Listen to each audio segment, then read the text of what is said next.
Welcome to the inside story on the skeletal system. The skeleton, which is made up of bone tissue, has many important functions. It's the frame upon which our bodies are built. It protects our brain and internal organs. Along with our muscles, it allows us to move. If that wasn't enough, certain bones in our body store fat and make red blood cells. Amazing! Adam, have you ever wondered what life would be like without bones? No. Well, to take a look at how life would be without a skeleton and also see the bones of the skeletal system, click the picture.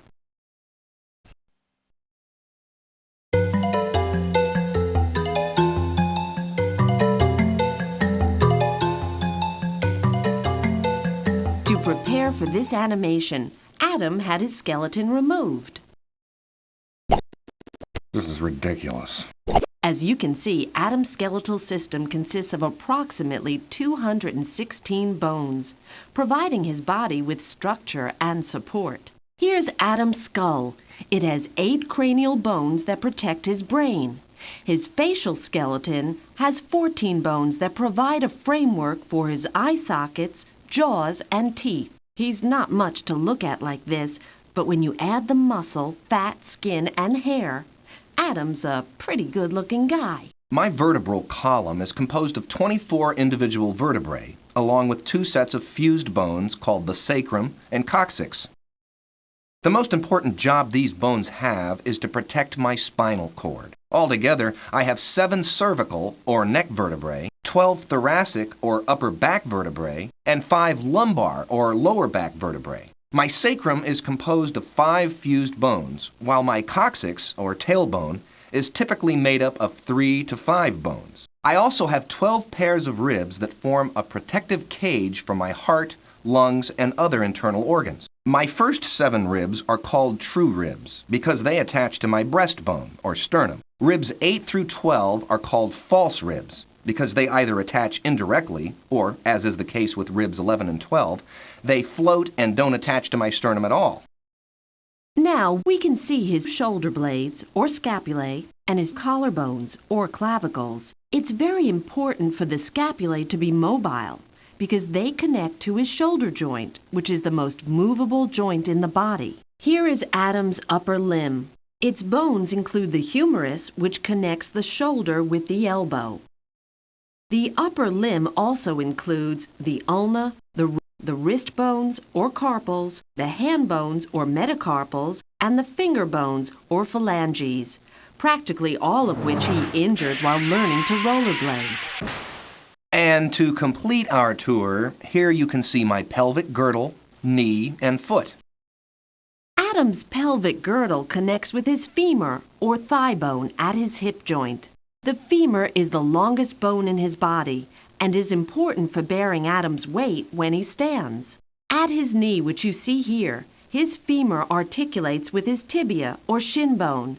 The fibula does not bear any weight, but several muscles attach to it. His patella, or kneecap, is suspended within muscle tendons and actually glides over his femur and tibia when he bends his knees. And last, but certainly not the least important, are my feet. My foot bones, which include my tarsals, metatarsals, and phalanges, are organized into a series of arches that allow my foot to support a large weight.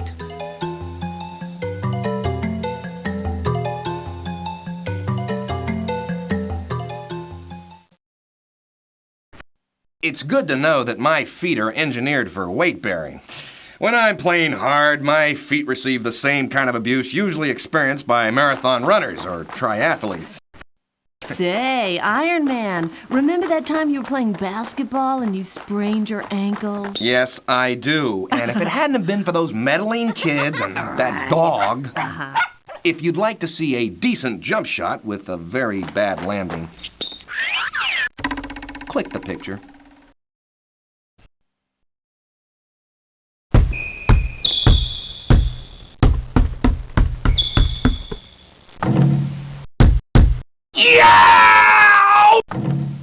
While playing basketball, Adam sprained his ankle. You can see Adam's ankle ligaments in this footage, so to speak. A sprain is a stretching or tearing of the ligaments that hold your bones together. And there's his normal ankle. Depending on the severity of the injury, Adam's ligament may be stretched, slightly torn, or completely torn. The prescription for Adam's sprain is to keep his foot elevated, keep it iced down, and lots of tender, loving care from me. Whoops!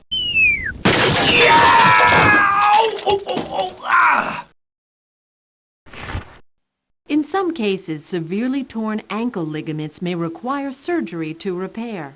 Another common sports-related injury is torn cartilage in the knee. Surgeons repair the damaged knee cartilage using arthroscopic surgery. First, a small incision is made in the knee. Next, the tubular part of the arthroscope is inserted through the incision and into the knee joint. Now we're seeing actual video footage of what the surgeon sees through the arthroscope. Because the incisions in this procedure are small, the patient can resume normal activities in a relatively short amount of time. Here we see the surgeon exploring the knee joint to locate the torn knee cartilage or meniscus. The rounded object at the tip of the arrow is the femur. The force of the femur compressing the knee cartilage can cause it to tear. To the left of the femur you can see the cruciate ligament, which provides the knee with stability. Once the surgeon has located the damaged meniscus, other small instruments are used to remove the torn cartilage and complete the repair. I hope you enjoyed a tour of my skeletal system. I'll show you something that makes touring a bit harder for lots of older folks if you click on either of the two pictures.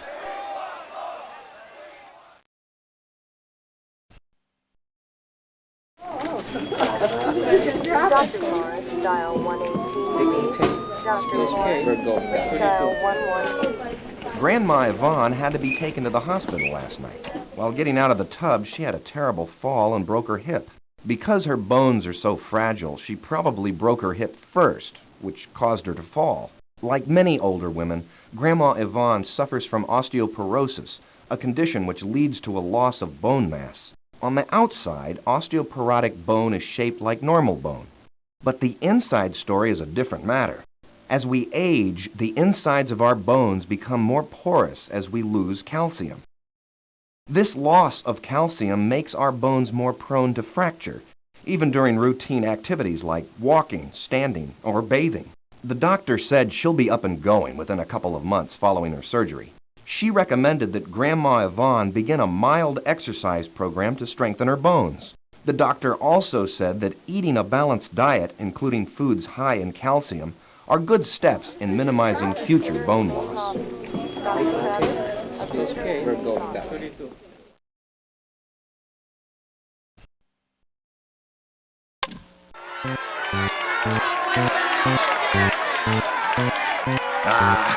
I just love a good ball game. Are you having a good time, Dad? Oh, yes, son. Great seats. I think I can see our car in the parking lot. Would you please rise for the playing of our national anthem? Even from the outside, you can see that my dad's knee looks considerably different than mine. But the inside story is much worse. Dad has osteoarthritis, a joint disorder resulting from wear and tear, which includes 40 years of playing basketball on asphalt. His symptoms include loss of flexibility and pain and swelling within his knee joint. The condition results from injury to his cartilage, which normally absorbs stress and covers his bones so that they can move smoothly. Some of Dad's cartilage is worn away from the wear and tear of a very active life. Part of his pain results from bone spurs, which restrict his movement as well. Heads up, son. What?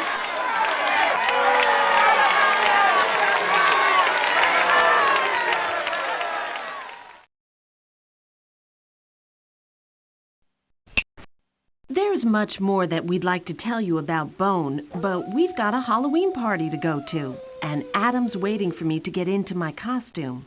But you should definitely appreciate that for all its hardness and relative inflexibility, bone is actually a very dynamic body tissue. It's here that many cells are reorganized and replaced. And deep within their core or marrow, long bones like the arm and leg bones produce the blood cells that carry oxygen and nutrients to the body's tissues. And after all, everyone needs blood. I have to go now. Adam will be howling if I'm late. He has one last animation to show you. So enjoy yourselves and be careful. Oh yes, just click on the picture.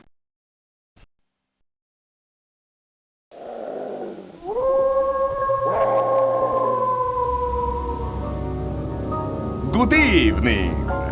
Doesn't she look lovely tonight? Allow me to introduce myself. I'm Count Dracula.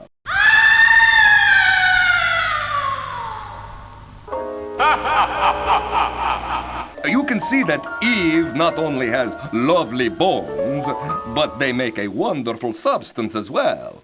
Blood. That's important because Eve could lose quite a bit of blood on a night like this one. Here's one of those hemocytoblasts that give rise to her red blood cells. Talk about a delicious appetizer and surprisingly few calories. You know, you have to stay slim if you want to look as good as I do in a black cape. It takes about 2 days for those hemocytoblasts to become single red blood cells, which are the mainstay of my personal nutrition program. Eve makes about 2 million red blood cells every second, which I find to be a very appetizing number.